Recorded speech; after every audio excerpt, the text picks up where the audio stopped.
పాత్రికేయ మిత్రులందరికీ హృదయపూర్వక నమస్కారాలు. మా విన్నపాన్ని మన్నించి మాకు సపోర్ట్ చేయడానికి వచ్చిన ప్రతి ఒక్కరికి పేరు పేరున హృదయపూర్వక ధన్యవాదాలు. ఈరోజు మా ఈ సమస్య ప్రతి ఒక్కరికి తెలుసు. ధర్మవరం పట్టణంలో దాదాపు 20 కుటుంబాలు ఆర్టికల్స్ వ్యాపారం మీద ఆధారపడి బతుకుతున్నాయి.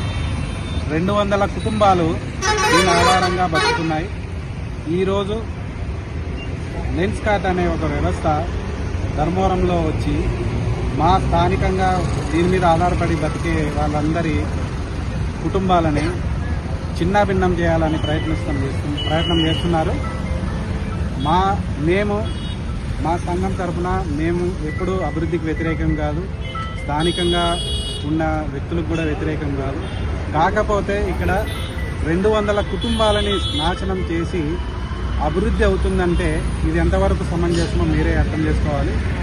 200 కుటుంబాలు దాదాపు 1500 నుంచి 2000 మంది ఆధారపడి బతుకుతున్నారు ఈ వ్యవస్థ మీద. ఈ వ్యవస్థ ఇంతమంది రోడ్డును పడే పరిస్థితి వచ్చింది. ఇలాంటి అభివృద్ధి అని నన్ను అడుగుతున్నాను. మొన్న వస్త్ర వ్యాపారం, దయచేసి ప్రతి ఒక్కరు కూడా మొన్న వస్త్ర వ్యాపారం, నిన్న ఎలక్ట్రానిక్స్ వ్యాపారం, ఈరోజు ఇది, రేపు ఇంకొకటి. స్థానికంగా ఉన్న వ్యాపారస్తులందరినీ సంప్రదించండి. స్థానికంగా ఉన్న వ్యాపారస్తులు, స్థానికంగా ఉన్న ప్రజలు అభివృద్ధి చెందితేనే పట్టణం అభివృద్ధి చెందుతుంది. ఎవరో ముంబైయో ఢిల్లీనో వాళ్ళు వచ్చి ఇక్కడ వాళ్ళు సంపాదించుకొని జేబులో పెట్టుకొని పోతారు. స్థానిక ప్రజాప్రతినిధులు కావచ్చు, అధికారులు కావచ్చు, ఎవరైనా కూడా మా విన్నపం ఒకటే, మేము ఇక్కడ లోకల్గా ఉండే వాళ్ళే మేము ఓట్లేసి గెలిపించుకునేది. ముంబై వాళ్ళు కాదు, ఢిల్లీ వాళ్ళు కాదు, ఇంకోరు కాదు.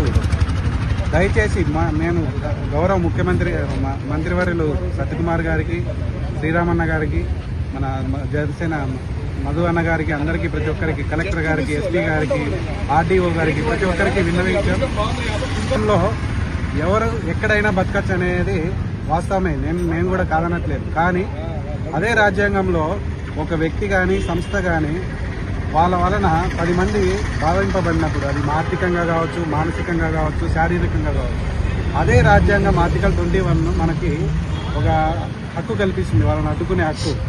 సో మేము మా హక్కుల కోసం మేము పోరాడుతున్నాము. మేము విన్నపించుకునేది ఇదొకటే,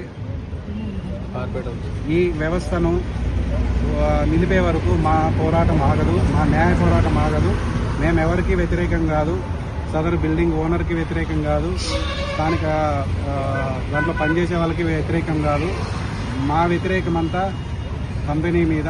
మా జీవనోపాధి కోల్పోతున్నప్పుడు మేము దీన్ని ఉపేక్షించే పరిస్థితే లేదు. దీన్ని నిలపకోకుంటే మేము రేపటి నుంచి రిలే నిరాహార దీక్షలు, తర్వాత ఆమరణ నిరాహార దీక్షలు కూడా చేయడానికి సిద్ధంగా ఉన్నాము.